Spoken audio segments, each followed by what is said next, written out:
So you're looking to sell your house and you don't know what to expect because the people that you're listening to are your neighbors and your drinking buddies, right?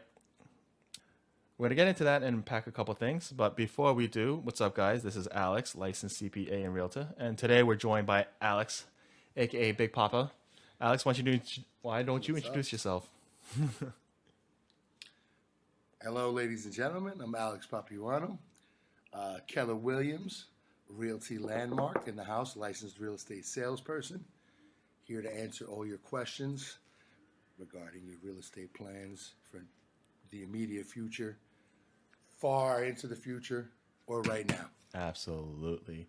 And I gotta say, man, I'm impressed, right? And this is obviously not like a holier than thou because there's no room for that. For me, it's just you came in even before your first year was even halfway through, from my understanding. You sat there, locked in a 7-figure listing, and you closed that bad boy in months, right? Yeah, 45 days.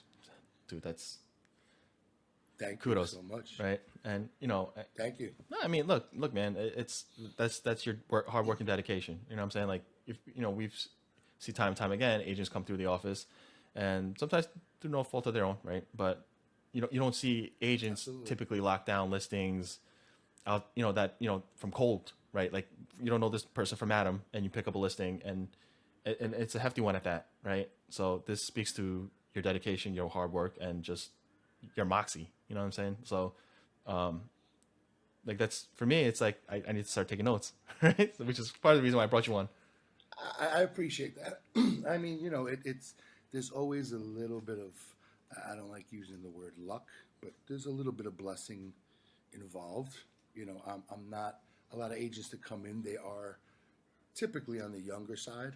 They don't maybe have the life contacts. I'm in my 40s. I have a lot of contacts. A lot of people that are my age, even older. Mm-hmm. They're in better financial states than younger people. So it is about also, having a good contact list where you're going to have a good sphere, Mm-hmm. and people are, either own property and they're ready to make moves. So, I mean, obviously, I'm not taking away from anything else you said, but it's always a little combination of everything. So what I'm hearing is that you serendipitously had some groundwork already kind of done before you jumped in. I did. Um, my listing actually, it's funny. So I grew up next to a family Mm-hmm. in Flushing. I'm from Flushing, and I grew up next to a family that had 4 sons. Two of them were pretty much my age. One year older, one year younger. We were best buddies. We ran around all day, every day. So we're talking a 35, 40-year relationship. Um, I still keep in touch with the mother and father, who still live next to my mom. They owned a 3-family in North Flushing that I know they wanted to get rid of. That was left to them by the father's mother. Unfortunately, the father owned that with his sister. Sister didn't want to sell. Okay, he reached out to me. He said, I really want to sell it. My sister doesn't want to sell it. So we put that on the back burner. But the mother, who I call my second mother, and she calls me her 5th son, she said, Chris, her oldest son, his wife just got left her childhood home in Middle Village from her father that passed away. I'm going to give him your card tomorrow when I see him on Easter. And hopefully they'll call you. Sure enough, 3-4 days later, he called me. He said, listen, I want you to come take a look at this house. I told him what I thought. His wife, though, again, it wasn't his house, it was his wife's house, and she was very sentimentally attached, understandably. It was a childhood home. I went and met with them, had a really long conversation. I empathize, I understand. When you're dealing with houses that are left to you and it's sentimental, it's a whole different approach, but I told her my honest thoughts and what I thought, and we left it at that. And a few months later, sure enough, they called me and they said, we're ready. And, it got done. And that's when a lot of the hard work and Absolutely. dedication comes into play. But So and actually, so in this case, it was actually through your circle. I thought this was like a straight up like you door knock this bad boy down.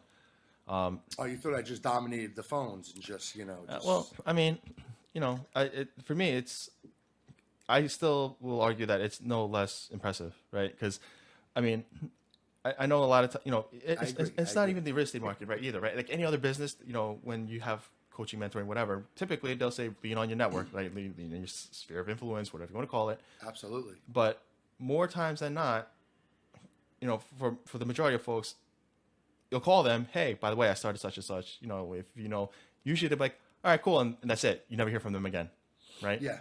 And so for me, you had someone that you had a relationship with, and it's still not a small transaction. So as much as people will love you, Oh, without a doubt.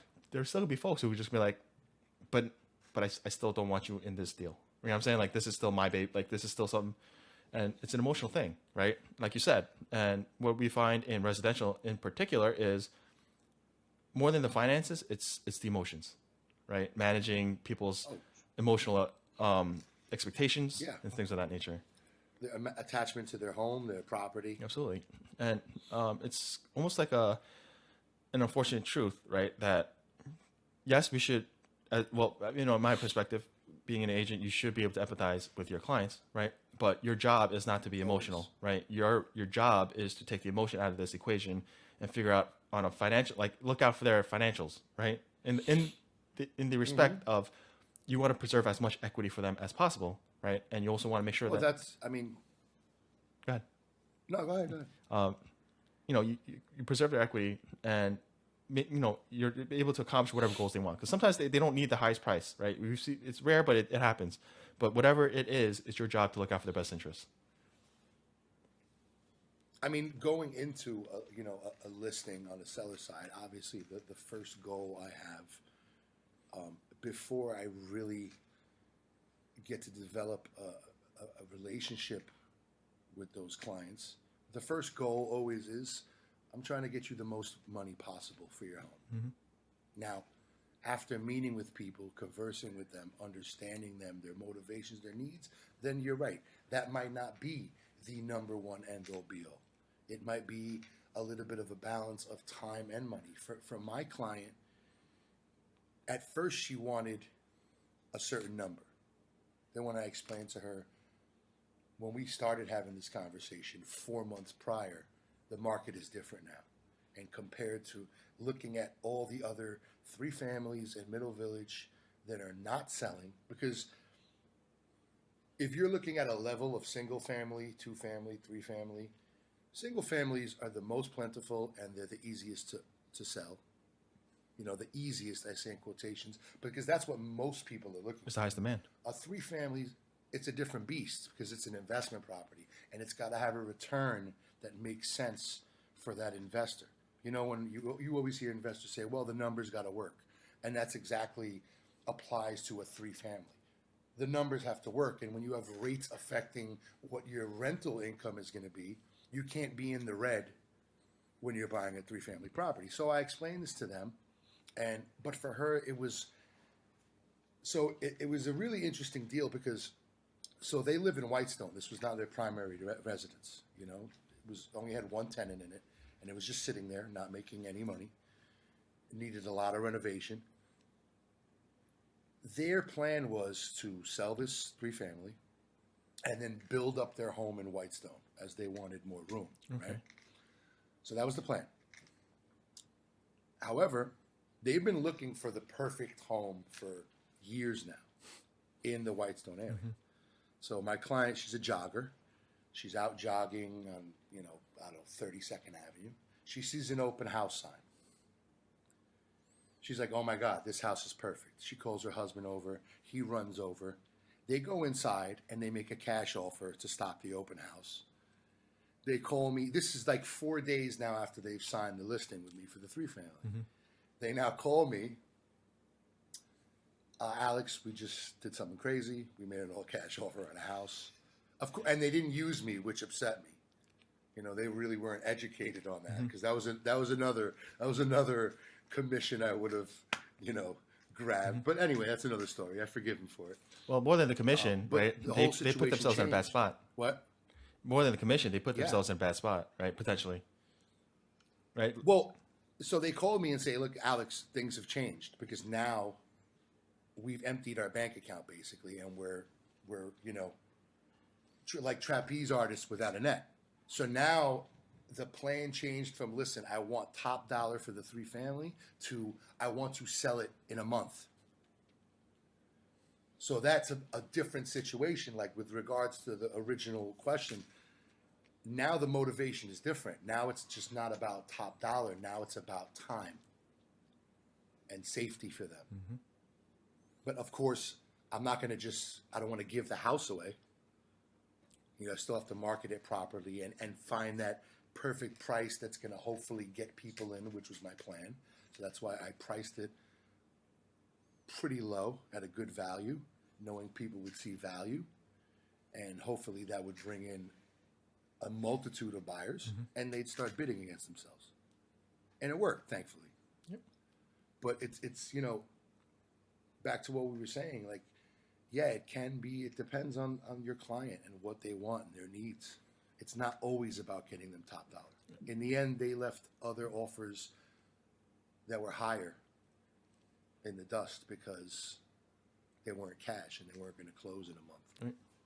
Right. And that's, I mean, I think I've sat on both sides of this, right? Like I've seen where people kind of overestimate what their cash offer weighs in at, right? And and then when I see what a buyer, and they're like, I don't understand, but it's a cash offer. I'm like, but cash isn't everything, right? You get if the seller's motivations don't align with what you're offering, then you might as well be offering, horse poop, right? Like they don't care. It doesn't. Yeah. Like it might give you some leeway. I mean, we say cash is king, but it's not always king. Absolutely, right? Not always. So I mean, looking through this process, right? New agent, right? And from where I stood on the sidelines, I mean, it looks like you handle this like a pro, right? I mean, you were smooth. Thank you. Right? I hope I did. And I think I did. I'm gonna be honest. I took a look at that listing, and I'm like, damn, I would love to take this down, right? Looking at the price point, I know you said you priced it low, but Absolutely. when I ran the numbers, I mean, yeah, like it wasn't a steal, in my opinion, right? Like when I ran through the numbers, I'm like, it's No. but it wasn't No, outrageous either. So for me, it was appropriately priced, considering especially the time frame that they need to sell it in. I mean, Yeah. and I like, again, being completely honest, if I had wherewithal to scratch up the funds, and at the time, like the financials for me, like my financials didn't make sense, but I would love to take that property down. It's a nice property, It was a very nice property, and what made it special was the backyard. The backyard had it was 150 feet. Yeah, dude, it was outrageous. That was crazy. Is really only available on those 8 houses on that block, because everyone that came in loved that backyard. Loved that backyard. So I mean, dude, that was a home run. I'm seriously, job well done. But for me, the curiosity then becomes, what was your life like before becoming an agent? Because it almost seems like you were built for this. Thank you. That's very flattering. That's a flattering comment. Before this, I was a DJ. I was a DJ for a long time. Underground hip hop, a lot of seedy, dark underground hip hop clubs. But and I loved that job. I loved doing it. I actually made really good money doing it. But then COVID came. And COVID, if it destroyed, I mean, it hurt a lot of businesses, and no matter what type of business you were in, but the nightlife industry, clubs, bars, DJs, you were done.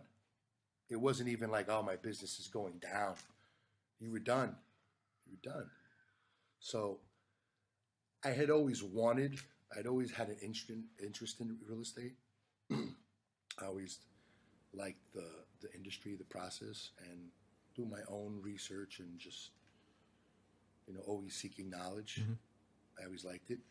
My people have always told me, a lot of close people to me, the agent that brought me into Keller Williams, Camille Lyons, she was a neighbor of mine when I owned a condo in Bayside. And I hired her to sell my condo. And when the ultimate buyer came, I basically walked him around and sold the condo. And she's like, Alex, I'm telling you right now, if you ever decide to get into real estate, you were made for this. She said the same thing you did. And a few other people have. So I guess, I don't know, it's because I'm a talker. It's because I like to talk to people. It's because I'm sociable. It's because I'm upfront. Whatever it is, I've heard that from many people. So it was a natural, not that I had many options, you know what I mean? Like, it's not like I have a master's degree or I'm a CPA or something else. So real estate was good for me. I liked everything about it. I liked the flexibility. I liked the ability to, you're your own boss. You're an independent contractor. You can make your own schedule. The upside is limitless. You can make a good living, but you can make millions of dollars if you're blessed enough to be able to do that. That's an insane amount of work, but you can make a really good living. And I want to spend time with my family. If you can have 10, 12 listings, you can take a month off and go to Spain or Greece, or which is things I like to do. So hopefully I'll be able to do that, because I was always able to do that being a DJ. Right. So that's really what brought me in. And I don't imagine the journey was smooth sailing the whole way through, right? I mean, look, again, you make it look easy, which is gonna be, for me, it's like, on the one hand, I'm like, it's a huge kudos to you, but on the other hand, I feel like it's dangerous for the agents looking over your shoulder, because he's like, yo, this man started, within 3 months, this dude locked down a deal, right? But it couldn't have been smooth sailing, right? No, absolutely not. And it's still not. It's still not, because I haven't had 10 listings. I've had one. Right. And it's great that I've done it in a short period of time, but that commission check, it goes quick. Mm-hmm. You know what I mean? Mm-hmm. That's the danger of being a real estate agent, right? You can get this great fat commission check, but that could be your salary for the next 5-6 months. Mm-hmm. It could be. Right. It may not. So it has not been smooth sailing, and it's still not, to be honest with you. And that's why you got to keep moving. Mm-hmm. And momentum is everything. Absolutely. And thankfully, out of that one listing, I had 8 offers, and 3 of them didn't have agents. So that means 3 people were serious buyers looking for a 3-family. And I kept up with them. And one really, really nice family, they made an offer and didn't get it, obviously. But I followed up with them. They were looking for a 3-family in Middle Village, and I found them one. So on Monday, we should be going into contract on that, on the other side, which is another $1.6 million 3-family. Nice. You know what I mean? So, and I have a 3rd family that I'm still searching for. Well done. So man. Momentum, like, that's really what it is. You get a listing, you got to be able to turn that into 3 transactions. 1,000%. And if you can do that, and you can keep it rolling, I mean, that's the key. That's what we want. And that's, again, this, at the end of the day, this is your doing, right? Like, you did this, right? And look, you want to say you were blessed, fine, right? And I appreciate that, because, I mean, I for me, there's a sense of there's no success really that you 1,000% do yourself, right? And so, without a doubt, and like the more mentors that I bump into, and those who do really well for themselves, like every now and then you get that one knucklehead who's like, yeah, I'm the guy, right? I'm that guy. But when more times than not, when I sit down with them and just like, for me, I'm just curious, right? And I ask questions, and they're like, look, be grateful for the things that you have and the people who remain in your circle, right? And who stay true to you in those circles, because those are the people, whether, they tell you to your face or they do it behind your back, those are the people that lift you up, right? And that is not to take away from your work ethic, because I know for a fact that this, no doubt. There's no easy way to really do this. I know the market was crazy and made it easy for a lot of folks, but like, you hustle through this, right? And I was sitting down with one of the young bulls, and I was like, look, this is the check that I got. And like, oh, dude, you're set. I'm like, hold up. Yeah. Right. A big chunk of this, at least, for me, I like to put 30%. I think a lot of people typically put 20 and they just put it away because they got to pay Uncle Sam, right? You're not an employee anymore, right? You need to pay taxes, That's absolutely right? It's hard to have that in your bank account. You're like, I can't touch this. Of course, right? And then they're like, well, it's still a pretty nice chunk. Hold up. There are other bills and expenses that need to be paid after, before I even touch this money, right? And they're like, wait, hold up. So how much you end up with? I'm like, well, right. Let's get rid of the administrative and all that stuff, right? How much did I spend to market this property for this person, right? They didn't pay that upfront. I pay for that, and then I'm reimbursing myself, right? This is a reimbursement of all the marketing, all the money that you spend on ads and all this other stuff, right? And so like, oh wait, so it's still okay, I guess. I'm like, but that's the point. You have to hustle. You got to grind. If you don't, then you're not eating, Of course. right? And you'd be surprised how quickly. And what those people obviously don't understand is, yeah, you all right. You're looking at this check, but how many checks did I get in the previous 4 months? You know what I mean? And then how many checks am I going to get in the upcoming 4 months? Absolutely. So you got to look at it. They're looking at it through like rose-colored lenses or what they say, but we know the reality of it, and it's all like you said, marketing and expenditures, And it's a hustle, man. And it's not all.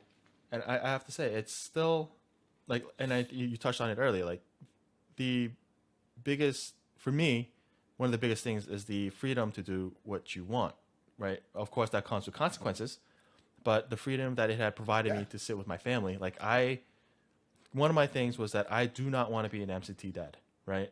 And when I made the decision to become a father, it was one of those things where part of it was I work corporate, right? So for corporate life, they say 9 to 5, and it's almost never 9 to 5, right? It's not. So by the time I get home and I hear this, I heard that almost throughout my whole career. By the time I get home, my kids are asleep. When I'm gone, my kids are still sleeping. So I never see my kids, right? And it's, I guess, a double-edged sword. But during this pandemic, I was able to spend more time than I ever dreamed I would be able to spend.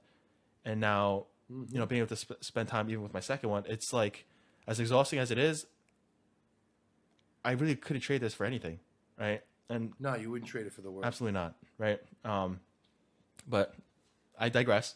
So obviously, one of the biggest frustrations that we have is that sellers, in particular, I mean, both buyers and sellers, right? But they look at all these headlines and they take their own inferences based on what their neighbors told them or what their bar buddies are saying, and they think that's gospel, right? And for me, the more in this crazy market, the frustrating thing is like, oh, but my neighbor sold it for ...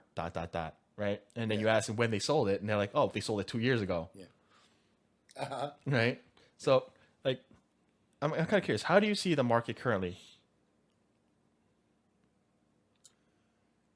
Obviously, we're in a market that shifted and changed dramatically in terms of, just 8 months ago, a year ago, we were in this historical seller's market.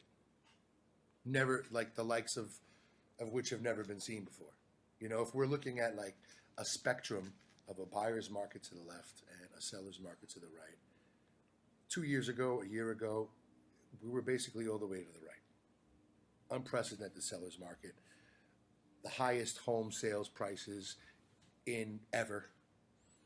People putting their houses on the market, and you have 15, 20 offers, people making offers sight unseen.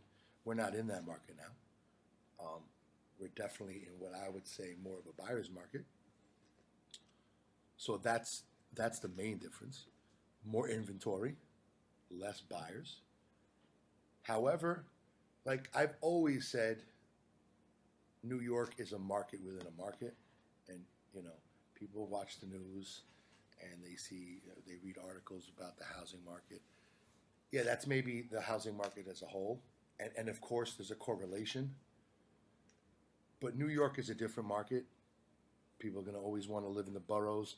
As many people that are moving, people want to move in. Mm-hmm. There's always new people coming up with new money, and old money's there leaving, new money's coming in. People have their needs. So it's still a good time to sell if you want to sell. Everyone's concerned about rates, but the fact is those 3% rates, 3.5% rates. They were there because of COVID. They were never really going to truly stay there. So if we're talking about, we're at what, 6.5%, 7% now, 7.25%. We're not that far off from, let's say, 5%, which is not bad. If you said, hey, I got my mortgage at 5%, and that's not a bad deal. Right, and compared to 10%. Yeah, I mean, it's always the opportunities that you miss that seem to like really get stuck in that rear view.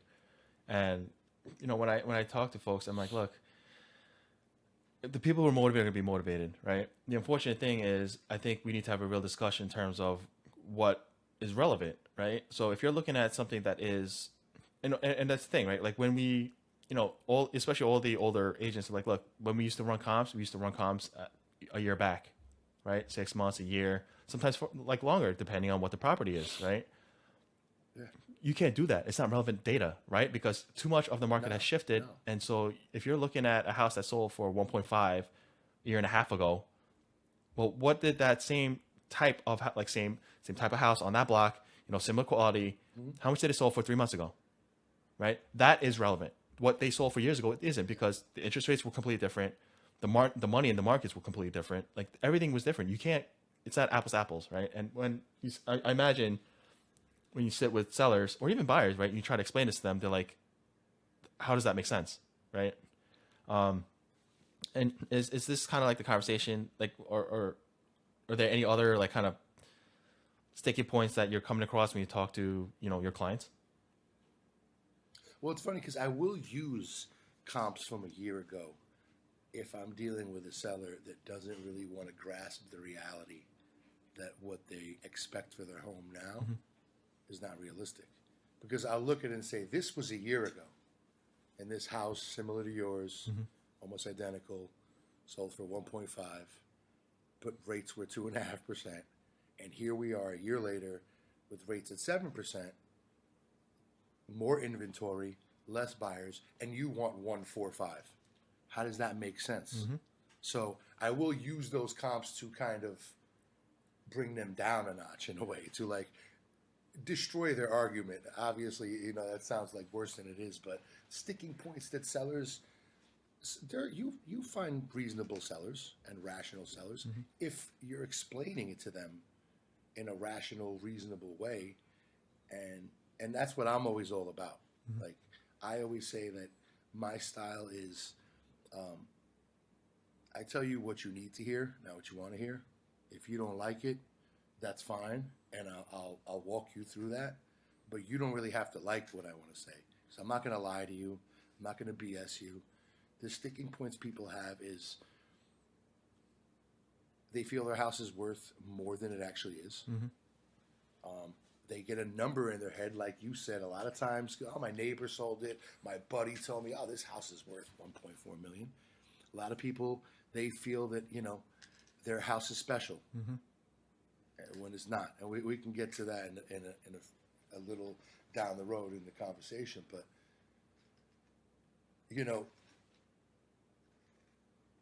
people don't want to admit that they missed out by like 3-4 months. It's like owning stocks.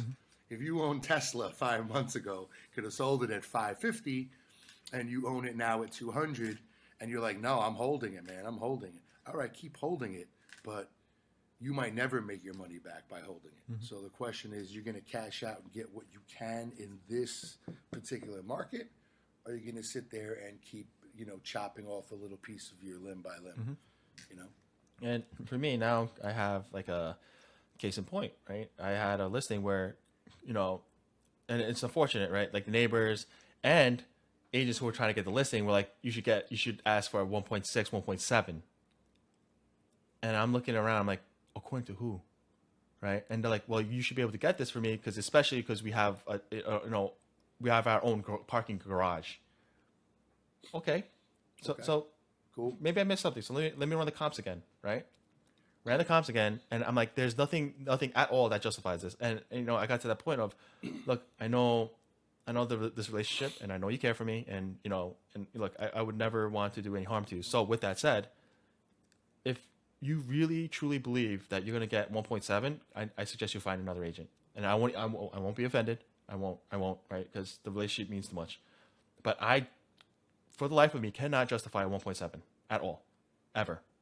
Yeah, we're not magicians, right? Like you. We read the market. We analyze and we read, right? And then we relay that information to you, right? And obviously there are little tricks of the trade to like get better deals for you, right? But I can't manipulate the market for you, right? And so, unfortunately, they like really dug their heels in the sand, and even when they were ready to drop, it was like 2-3 months too late.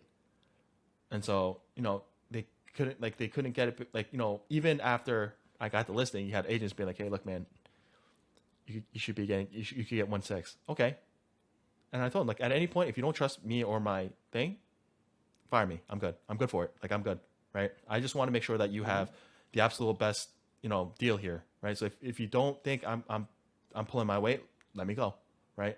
Because that's on me then. That's on me, right? And if you sell it for a high price, trust me. Like, and they're close enough where they understand, right? Like, I there's no grudges here, but they missed out on 1.5. When that's for me, I was like, I think this 1.5 is reasonable, right?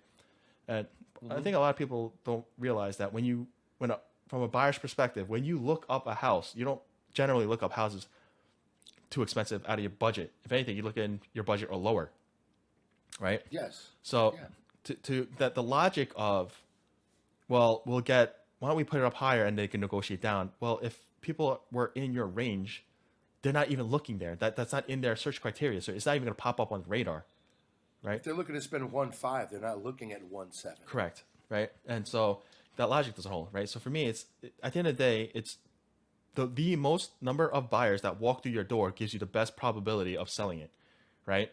And if anything, like you said, like I would rather a bidding war, right? Within reason, obviously. Like I'm not going to drop this down to a $900,000 house, but you want multiple bidders. You know why? Because if you price this appropriately, multiple people see it's a reasonable value and they come in and they bid, right? Even if it, like I've seen, so from all my listings, at the end of the day, when I finally got it sold, it was like, this is the appropriate price. When you agree upon it, there were multiple offers. And now they get to fight amongst themselves, right? So my listings... And psychologically, those buyers see other buyers that want it too. Yep, right? And so there's value in that. If no one wants to approach the girl that no one wants to talk to, but if they see that everyone's talking to them, it's like, what am I missing? Let me go. Yeah, what am I missing? Obviously, I'm not the only crazy one that thinks this woman is beautiful or this house is beautiful. There are other people that want it. So we're right. We're right. Yep. And for me, it's just that, right? Like as an agent, I get it. The emotional ties are specific to you and your family, unfortunately, right? Like it has become perfectly right. said. This house has become priceless to you. This has become extremely valuable to you. But for someone moving in, it's a house, right? You just stole my thunder, man. You just stole my thunder. That's exactly what I was going to say. And it's important. Like I mean, because I think we've gone through enough, iterations of this where we're like, okay, look. As a listing agent, like there are times I'm like, you tell me a story of, this is where I raised my kids. This is where, Yes, I grew old with my wife. Right. We've had 100 Christmases here and Easters. I get it. But, that doesn't translate to a buyer who's looking at a 6-7 figure bill. They're just looking at 4 walls. Yep. Are the walls clean? Is it safe? What's the commute times look like? It's just, like you said, it's just an empty, home is not a house. The seller has a home. The buyers are coming in looking at houses. It will be their home one day. It will be special to them. But I'm sorry to tell you this, Mr. Seller. Your house, it's absolutely special to you. And it being special to you doesn't justify charging asking for $250,000 more than every other similar house on the block that those buyers can buy. And when I discount the folks who have real emotional attachment, I mean, I've also bumped into sellers who like maybe either whether it's an inheritance or they just, they don't really understand the process of valuations of homes. And, for instance, you might have grandma's house that, she might have lived there all her life and never updated a thing for the last 4 decades, right? And when I have this conversation with them of like, well, I know all the houses, I've been doing my research. All right, great. So what do you think the house is worth? Right? And I had, they might be like, well, I see the houses listed in this area and they're all about 1 million, 1.2. Okay. Do you think your house is worth 1.2? Well, that's what they sold for, right? So that's what the house is valued at. I'm like, no. Right? So let me ask you something. If I were to sell you the new iPhone, right? And I said it's $1,500. Let's say new iPhone released $1,500, right? You could safely assume that it's a $1,500 phone, right? Yes. Okay. Now, what if I gave you the iPhone 7 and I said it's $1,500? He's like, but it's not the same phone. Exactly. You said it's in the same store, maybe on the same shelf. It's not the same house. It's not the same phone. It does many of the same things. Right. It does. You're right. Right. You could browse on it. You could call. But the difference is your stove is from the 1970s. If you look at those houses that sold for 1.2, all the stoves are updated. All the fixtures are updated. All the floors are brand new. The walls are brand new. Like maybe some of them even did additions to the house, legal additions to the house. Right. So unfortunately, yes, you were in the same area, but unless you are going to pay the money and gamble to fix up the house to bring it up to the same condition, we are not talking apples to apples here. Right. And yeah. And I imagine when you talk to clients, they're not too happy about hearing that noise. No, they're not. And it's funny because a lot of the times, it's funny, sellers or buyers, they never really concern themselves with the situation of the opposite end. And I get it. You can't really concern yourself with the buyers, but you do have to understand that a product, in order to be sold, you have to have a taker for it. And, there's two sides to it.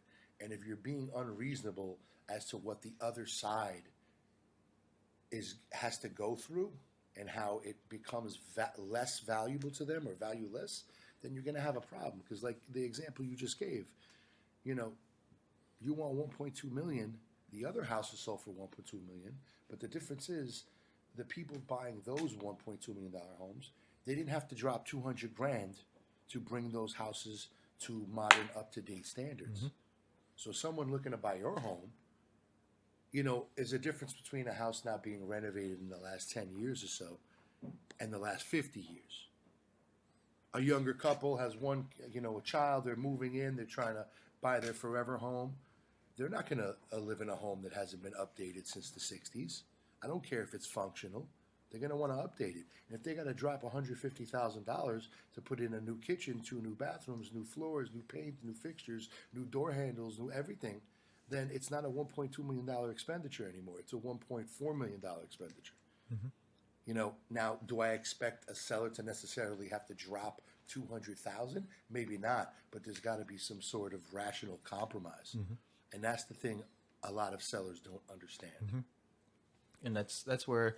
And when you're on the other side with buyers, buyers don't understand, they're always pointing out all the deficiencies and it works in the opposite way, like they're not too concerned with what the sellers have to deal with. Right. And that's I think the funny thing there is like both sides. I mean, and it's not everyone, right? Like, let's just make that clear. But the folks who, no, absolutely not. But it is also not uncommon where both sides of the party will both like to say they're like, it's not my problem. It kind of is if you want it, right? And look, if yes, and that, for me it's that, right? Just be clear with what your motivations and what your goals are, right? From the seller's perspective, look, if you really dig your heels in the sand, just understand. I want to be clear, right? And be prepared for the war, right?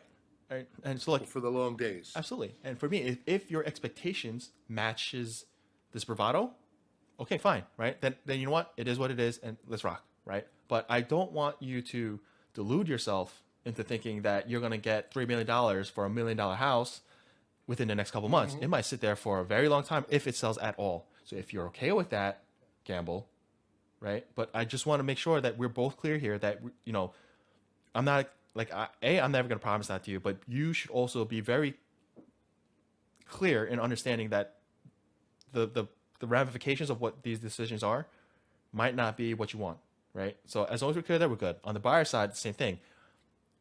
Unfortunately, you can see more and more articles, the housing market crashing and all this other stuff, and people think that their positions are better than they are, right? And so they're like, I'm seeing more and more buyers who are kind of sitting there with like the expectation of the owner should absolutely make this almost turnkey, if not absolute turnkey, and they shouldn't pay a dime. I'm like, can we find that? Maybe, right? But I think if you are walking around with your contractor and you're like, oh, I want crown molding, and you're expecting to pay for all that, you're crazy. Yes. Yeah. You're crazy, right? And if you're looking for a house that checks every single box and it's perfection, then you know what? Like you said, if you're willing to look for a year, no problem. Yep. And for me, I got to the point of my time is starting to get very constrained, right? Like I have 2 kids now, and so if you are window shopping, and I get the sense you are window shopping, I'm sorry, but I might not be the agent for you, right? And so like, and honestly, there's a part of me that dies a little, right? Because for me, I don't like failing, right? I don't like failure, but there's only almost so much of like uncertainty in terms of like decision making that after a while I'm like, either we need to clear this up, or I think you need to find your own agent that will, Well, I would say, I mean, I don't like failure either, but I would say failure is trying at something that is possible and not succeeding. That's failure. Not undertaking a task that really has no probability of success is not failure. Very well. Understand? Yeah. You come outside and tell me, listen, I need you to move your car with your bare hands. And I say, no, I'm not doing that. That's not failure. Mm-hmm. If I go and try to pick up my Explorer and move it with my hands, that's not failure. It was never probable that it was going to succeed. That's not failure. So, looking at a situation where it's like what you're asking for and what you're seeking is untenable, and it's not really, there's no probability. Your probability is 1%. Mm-hmm. You're looking for a detached, beautiful mansion in the middle of Elmhurst or Little Village where there are no detached, like for $1.1 million. It's not going to happen. Mm-hmm. Me walking away from that's not failure. Fair enough. Not for me. Yeah. I mean that's where I kind of got stuck, right? Like at the end of the day, I'm like, no matter what you say, your actions kind of are not aligned with what you're telling me, right? And so yeah. And for me, I look, man, like, do I expect you to buy a house, right, in this current market, and expect you to pay $80,000 in rehab costs when the house is priced at market? No, right? But to say that you expect the seller to pay for all your upgrades, I mean, at this point, you're essentially want a new construction for a second like a used house price. It's not reasonable, right? It might look, maybe if the market goes really wild, right now I've been following the Fed reports, CPI and all that, and of course the Fed outright said we don't care if there's unemployment. All right, cool, right? And so for me, my biggest concern is if for whatever reason unemployment really like crashes, we might be in a situation where they're like, look, just take this house off my hands. I don't care. Is it likely? Yes, I don't see it. But that would be a totally different situation. Right. I mean, right? And as I told people, that would warrant a whole new approach. Absolutely. Right. And so for me, I'm like, look, if that were to happen, is this conversation different? Yes. Right. Do I see it likely in New York? Not really.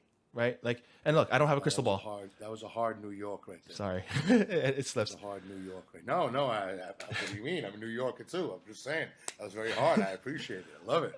But that's the thing, right? Like they're like, oh, but I've been following the news. Look, if you like, for instance, take the 2008 crash, right? Everyone loves to look back at that, right? Oh yeah. Right. Absolutely. And then thankfully there are more articles and news like explaining the differences, right? For instance, you don't have ninja loans anymore, right? Yeah, exactly. People use the 2008 crash, but they also conveniently either don't know or forget that a lot of that was due to the fact that mortgage lenders were giving out loans to 7-year-olds. Mm-hmm. You know what I mean? And people, oh, you make $18,000 a year? Cool. Here's a loan for $900,000. Yep. And it doesn't work, right? But major factor. So for me, it's just even when that bubble, crashed, Did New York take a hit? Yes, but was it anywhere near, like Las Vegas? No, right? It's just, look, I get it. Absolutely. The fundamentals still apply, but it's not on a macro scale. Like when you look at real estate, it has to be micro. It has to be very niche. Like in terms of it, between boroughs, it varies. And hence, New York is a market within a market, right? Right, right. And so when I tell people like we kind of operate on our own economy, they kind of scratch their heads. I'm like, but it's still economics. Yes, but our economics, like the economic factors that determine some of these things, are not the same as other states. They're not. Right. They're not. So like, from people who read a couple articles, it's different, right? So I find that generally speaking, my brain goes back to financials, right? So for me, I'll pull up your listings. These are all the listings that sold, right? And look at the trajectory of how these things have been altering, right? Granted, there are some outliers because maybe someone sold dirt cheap because it was grandma's house and didn't care, or maybe it was a beat up house, right? But generally, if you have enough data points, you see the trend, right? And so if you're seeing that, the days on market are getting much higher, you see that the actual sold prices, not the listing, scratch the listing. Look at this. Look at the sellings, right? And like if you don't believe me, you say that the MLS for whatever reason is full of lies. You could actually now look up, Google search sold houses in your neighborhood, and now Zillow, Redfin, all of them, they have you see the data, right? It's like at this point, I want you to be in a situation where maybe your house is a diamond in the rough, right? But in my experience, generally it has not been, right? Generally it's around average, or there's deviations, but it's not. It doesn't justify this crazy markup, right? And so for me, like I talked about, look, if they really can't budge, I'm at a point where I'll walk, right? But at what point for you do you say like I can't help you, man? Like you know what, you need to go find someone else. That's a tough one. That's a tough one. But you mentioned before, like the word motivation, right? Mm-hmm. And so I will always try to attack if I'm working with. I'm actually have been having a lot of conversations with this one particular seller who he's had his house listed twice already with two different agents. Mm. He wants $1.7 million. It's in Whitestone somewhere. It's a very nice house, right? But here's the thing. He wants $1.7 million, and it was listed at $1.7 million a year ago. You know what I mean? And he's one of these guys that's like, I'm like, why is your house so special? Just tell me. I want to know why your house deserves 1.7 when all the other homes, almost identical to yours in terms of size, lot, are now selling for 1.4. I built this kitchen myself. I laid the bricks outside. I did the pavers. I did the brickwork. Okay, fair enough. You put your blood, sweat, and tears into it. So you basically think that buyers should compensate you for that, right? And that's something that I can't convince buyers to do. Mm-hmm. This guy, I've had so many conversations with him, and I swear, like, everything I say makes sense. I'm not bragging, but everything I say makes total sense, and I cannot break through to him. Mm-hmm. You know what I mean?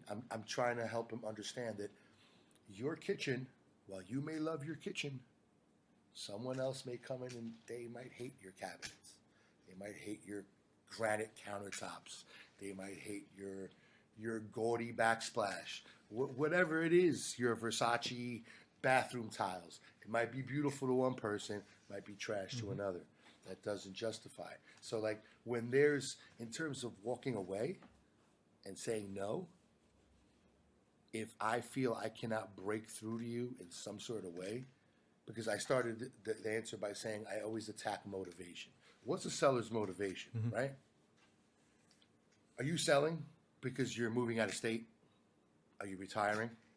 Have you bought another property? Are you carrying two mortgages?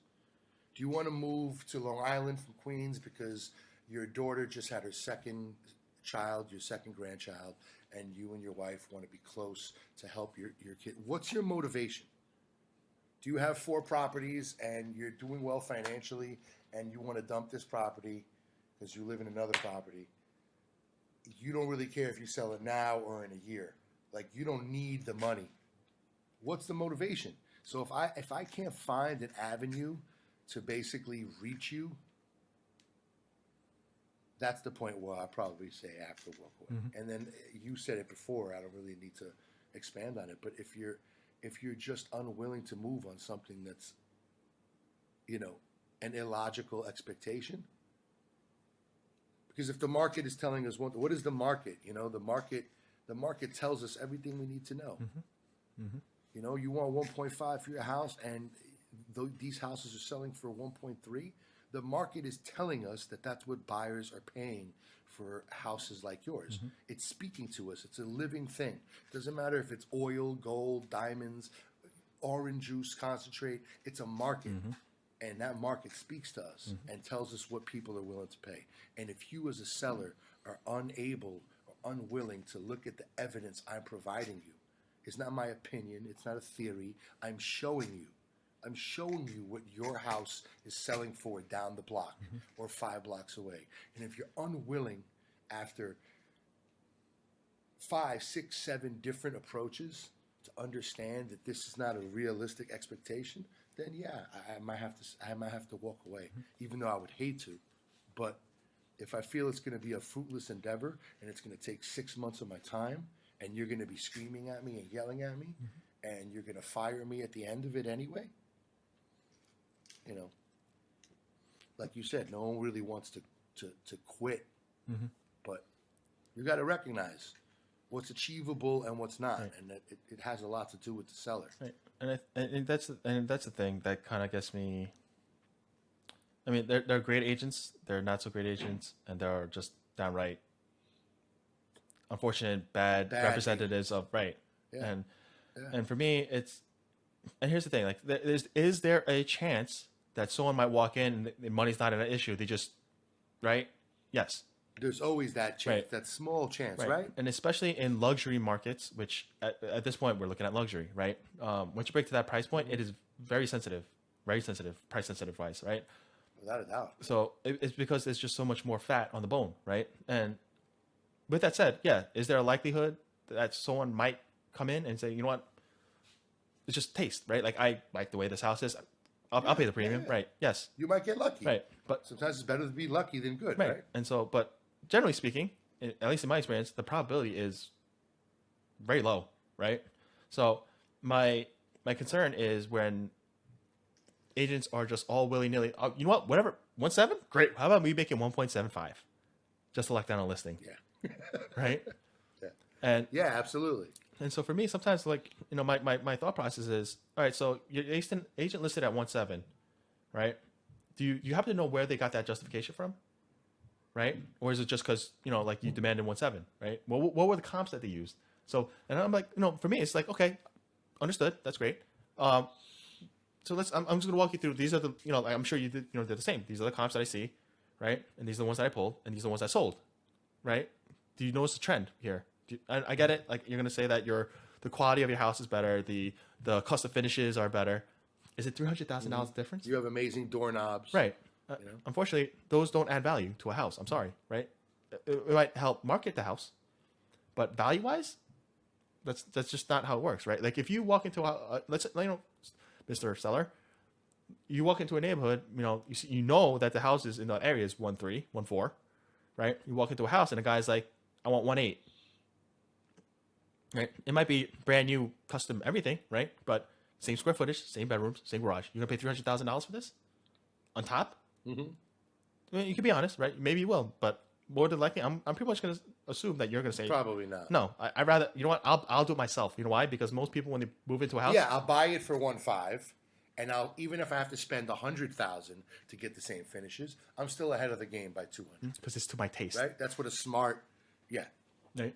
And I think it's interesting, right? And you know, it's not to knock on people. It's just, for me, it's, if I find that it's unfortunate, right? Like, and this is where, you know, I get into where my heart hurts for them, right? I get it from an agent perspective. It could be frustrating. It could be whatever, because, you know, we look at these numbers, we do the analysis, we do all this. I get it. For me, the other side of it is my heart hurts for them, because sometimes it's the things that are, you know, like in a big picture sense, it's the small things that kill deals, right? And for me, it's you could have been moved in, you could have actually built up to the house that you want, but because of small things, you let it go, right? And not to, one of the more common things is price, right? Like they'll nitpick 5-10 grand, right? And for me, it's like over the course of a mortgage, that could be nothing, right? Again, like look at your finances, talk to your lenders, talk to your financial advisors, CPAs, whatever, right?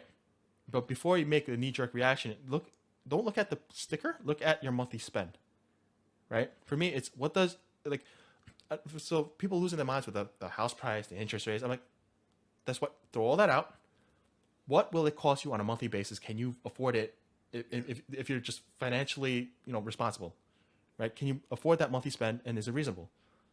Because then I've seen people walk away for $5,000, and then they turn around and like, damn, actually, like right now, all the houses we're looking at is like another $600 a month. I'm like, yes, and See? and like you would have and you loved you at least you told me you loved this house.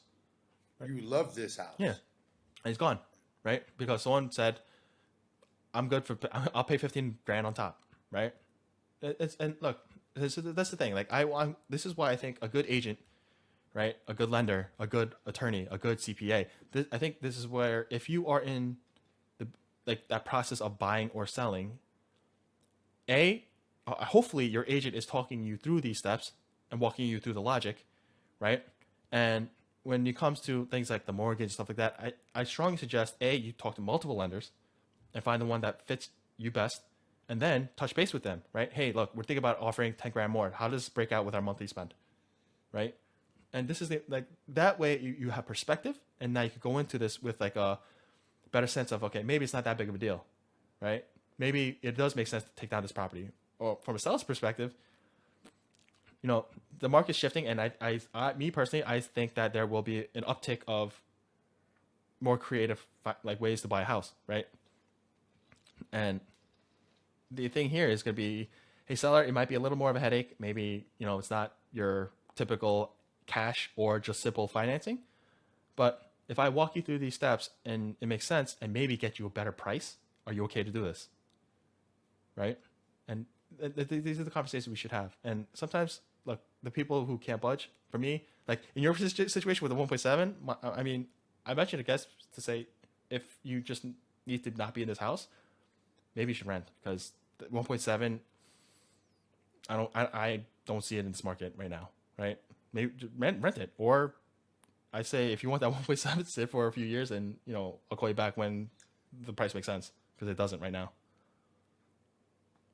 I mean, we know, people. We deal with people all day. Mm-hmm. Mm-hmm. There are different types of people. Some people have egos. Some people have pride. Some people are stubborn. Mm-hmm. Some people can't be reached and need to learn on their own. Mm-hmm. And there's only so much you can do. Sometimes you got to recognize that. But a good agent, like with what you were just saying seconds ago, good agents give their clients, whether buyers or sellers, a perspective they probably haven't looked at. I'm working with these young couple, and they rent and they want to co-op, and they have enough money for a down payment, and their budget is probably around $275, $280. I sent them to a lender. The lender gave them a purchase price that they could look for. Mm-hmm. But they really didn't understand how the debt, revolving debt, is going to affect what they can buy. Mm-hmm. So as it turns out, they can afford, they'll get a $250,000 property, but they can only afford a $250,000 co-op with a $500 maintenance, which in Bayside, Whitestone, Flushing is pretty much unattainable. And I basically had to help them understand that because of your debt, and the bank looks at what you can pay monthly, and that's what you have to look at, you're not going to make it there. So when you pay down some of your debt, and we can get you into a place that has, a more common maintenance, like attainable mm-hmm. maintenance of $900, $1,000, $1,100, then we can get you your property. At first, they didn't understand this. They just saw, well, the bank said they'll lend us, $250. No, the bank said, you can purchase a co-op up to $250 as long as you have a maintenance of $500. Good luck. But perspective, though, Of course. I explained this to them, and they literally said to me, we didn't know any of this, and they were very grateful that they had me to explain it all to them, and now they are educated on it. And it is about sometimes just giving people different perspectives that they never had. They're not in this business. They might have never sold a home before or bought a home before, and they're unaware.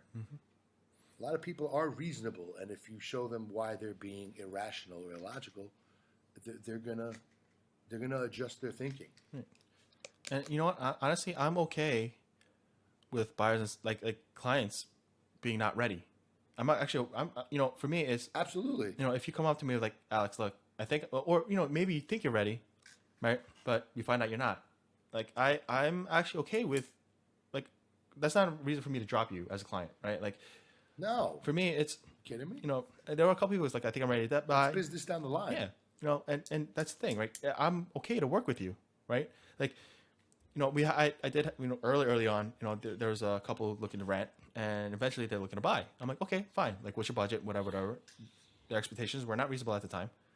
But I said, look, are you looking to buy at some point? Yes. Okay, so look, let me talk to a lender and walk you through the process. But, from a CPA, at least CPA and my own personal investment background, like, this is what I got, right? First off, if you're not ready now, I'm okay, like, with you not being ready, but let's walk you through the steps to get you to the point where you can pull the trigger, right? And for me, even if, like, maybe it's not good business practice, but I'm at a point where, like, even if I help you through that process and I end up not being the agent that gets you to that deal, generally I'm okay with that. No, I think that's a good thing. Right? Like, I did a good thing. Like, yeah, I mean, like, for me, the purpose of me going to residential, right, is to help people get to that point of building wealth, like actual wealth, right? And where, although, like, I don't view your primary residence as a investment property, like, I don't think that should be viewed as an investment, because I think it messes with people's psyche. I do understand that for a lot of folks, that is the basis of where a lot of people can potentially start the journey of building generational wealth, right? So I want to get generational wealth, right? Yeah, and I want to get you to that point. But the unfortunate thing is, I think a lot of folks will just say, "Oh, you're not ready," and then they just toss them on some kind of random CRM, and when you're ready, call me.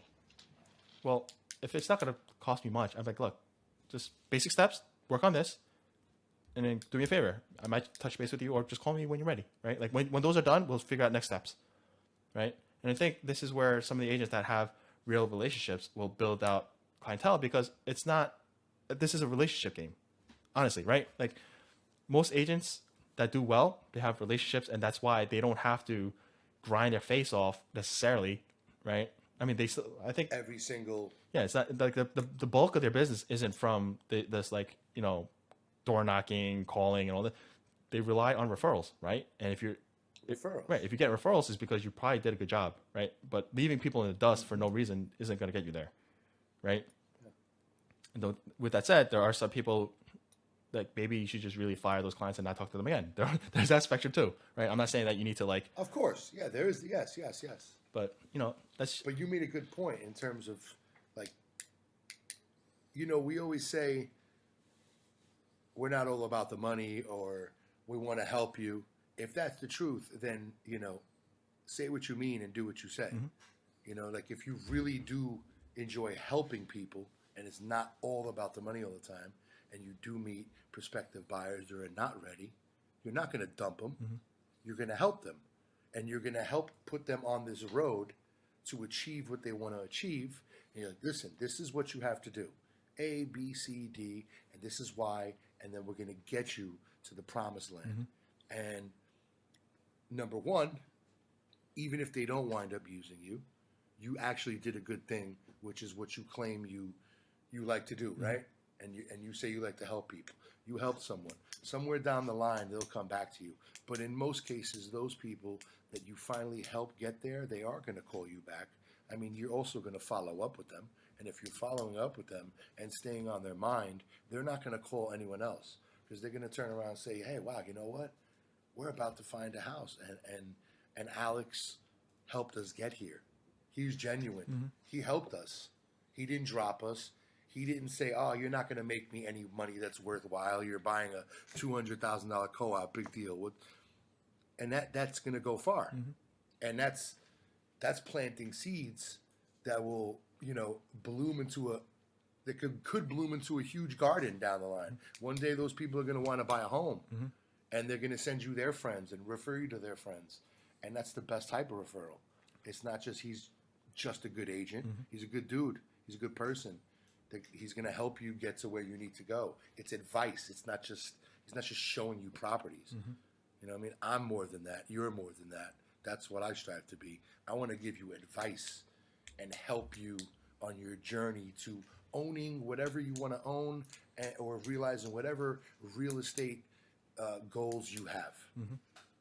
And it's something that in my younger years I had a hard time swallowing, right? To like worry about the money later. Are you stupid? Like, are you dumb?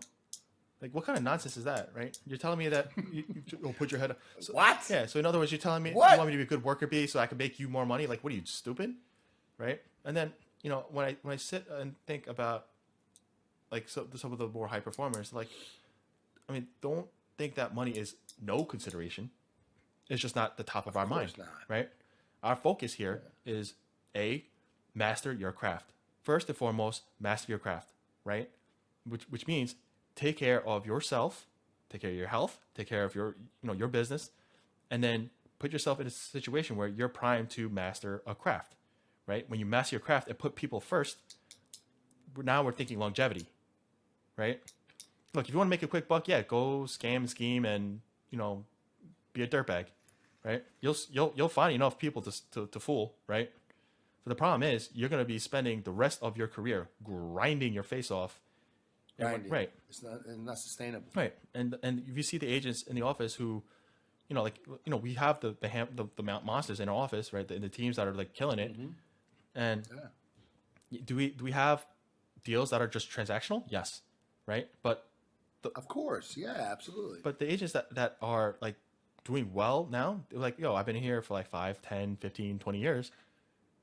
When I talk to most of them, the majority of them, like, do I try to find new business always? Yes. But my 6-figure plus, income for the year, the majority of that, it comes from referrals, right? And why do they refer me? Because I'm not an ass, right? I'm not a dolt. I actually take care of my clients. I touch base with them, make sure I stay top of mind. But that you can't, like, people, especially New Yorkers, they look through nonsense. Like, after years, they're gonna know that you're full of crap, right? So don't. Oh, they know it, and they respect sincerity and genuine people.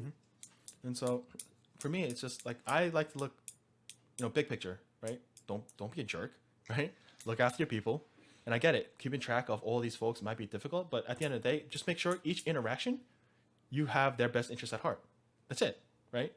And if you can't provide that, and that's not hard. No, right? It's not hard to do, really. Right? Unless you're a jerk yourself, then I don't know, right? But that's an issue you need to look after. Well, maybe that's why we're saying it's not hard, because we're not jerks. Yeah. I don't know. And for me, it's just that, right? Like, make every interaction that you have, try your best to be genuine and honest, right? And at the end of the day, like, for me, that's the biggest ROI, right? It doesn't really cost you anything necessarily, right?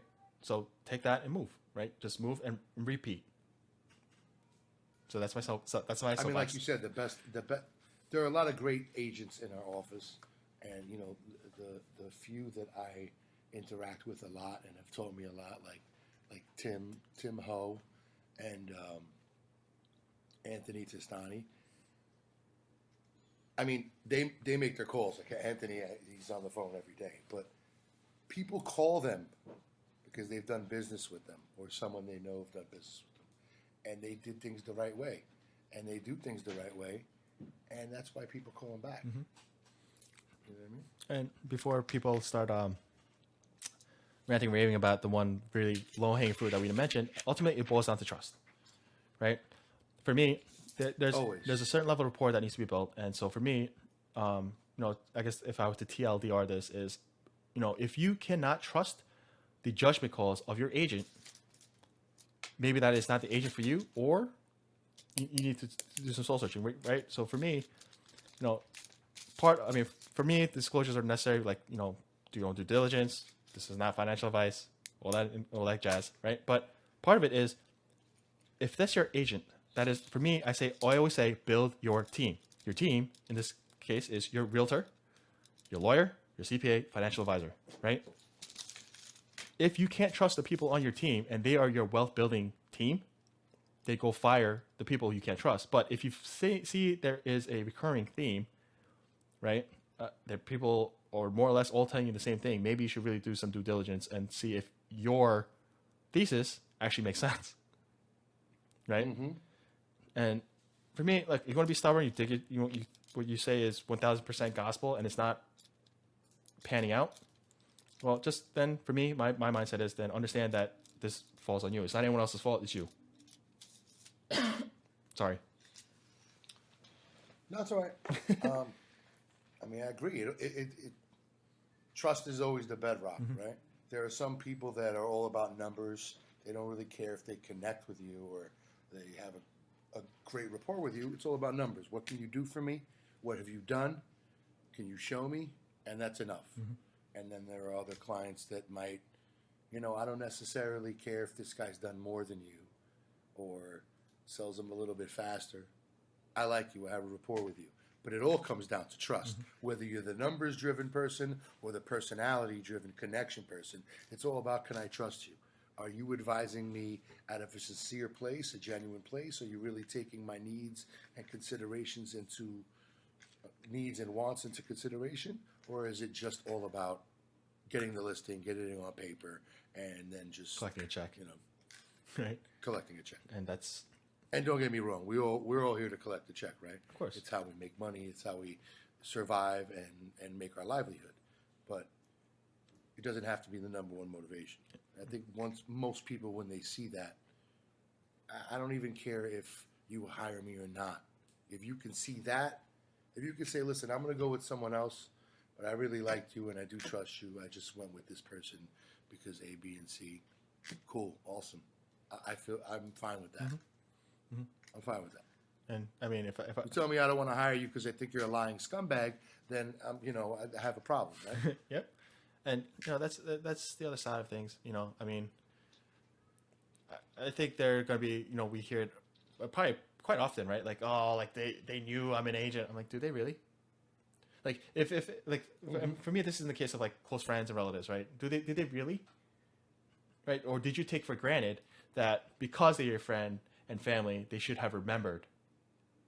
Right? Did you treat them with the same care and respect that you do all the other clients that you've been prospecting? All the other clients, right? Or did you just say, "Hey, I'm an agent," just so you know, and then you left it at that, right? Yeah, and a lot of times I've noticed with family and friends too. We tell our family and friends that, "Hey, I'm an agent," and we don't really explain to them like this doesn't. And they might say, "Well, I'm not. I'm not trying to sell my house, right, Al?"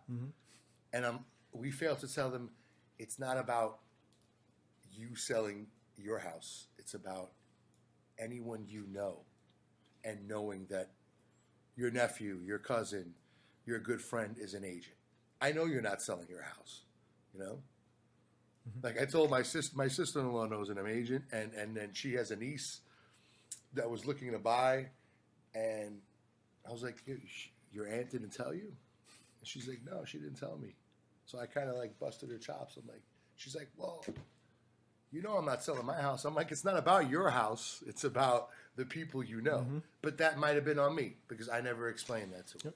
Yep. And that's sometimes, the opposite has a deleterious effect, right? Like I had to think of like, I'm not trying to say you should sell your house. I'm not trying to get your listing, but I'm just like, I'm an agent. And then sometimes I'm like, depending on the person, they're like, bro, you didn't have to go through all that spiel. Just say you're working as an agent. I'm like, I know, but just so many people are like, oh, you guys want my listing. I'm like, damn it. Look, man, it's just repetition. Yeah, you have other friends that are like, come on, man, you don't even got to tell me that. I know you're an agent. Anyone I know, I'm going to send your way. And then, like other people, hey. Sometimes, like you said at the beginning of this conversation, sometimes you're going to have people that know you and supposedly love you, or they do love you, but they don't want you as part of the equation. Yeah, and you got to be good with that. Which is cool too. Yeah, you got to be good with that because I think You got to be good with that. it's otherwise it's just that's just burdens that you don't need weighing on you, right? Like I know some agents really get like beat up over it, but for me it's like, look, did you do what you were supposed to in terms of keep in touch with them and all that? And business, yes, but on the other side as a person, right? And if they still didn't use you, and for me, if it turns out they really just don't like mixing, money with friends and family, look, With family, yeah, absolutely. I'm like, look, then you know what, it is what it is, and that for me, there's other business. If you can't lock down other business, and this is the one you're caught up on, you got bigger problems, If your goal is to survive off your friends and family, then, like you just said it. And look, some people, they might love you and have a great relationship with you, but they might have an issue giving you a check for $50,000 and then having to see you 8 times a year on Thanksgiving and Easter. And like some people are not cool with that. And some people on the other side, what if the deal goes bad and you don't get them what they want? They lose money. They don't make as much money as they wanted to. And now you have to deal with that as well. So sometimes it's not the best solution. Yep. I mean, so I don't know if I want the burden of dealing with a very overbearing, number-driven family member that, wants that 1.6 million, and it's not really going to get 1.6 million. Do I really want to deal with that forever now? Right. And so that's for me, that's priorities, right? Like, and look, there are times where like I'm, feast and famine, right? Famine gets things more tempting, like makes things more tempting than it should be, right? But Yeah. for me, maybe to a fault, I prefer to maintain the relationships that I have over business, right? And look, I know for a fact it costs me zeros in my bank account, but I sleep at night, right? So I don't know, take what you will of that, but absolutely. it is what it is, right? So It works. It works. yes, sir. And I do know that at this point I've had you for over an hour, and I do know that you had stuff going on. But for the folks down who are looking to reach out, where can they find you? They can find me at Keller Williams, LexP, LEXP at KW.com. They can reach me on my cell phone, which is 917-687-9041. I'm at Keller Williams Realty Landmark in Bayside, along with Mr. Lee here. You can call the office, Papa Sells Homes. Remember that? It's pretty catchy. You have anyone watching that, you have needs, questions, ideas, you're thinking of moving, you're looking to buy, you want to possibly sell, just call me, call Alex. Either one of us is a good choice.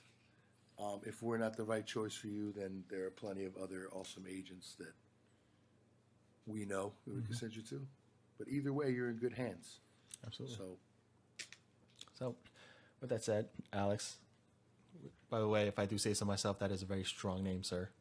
But you know what? I'm in total agreement, my friend.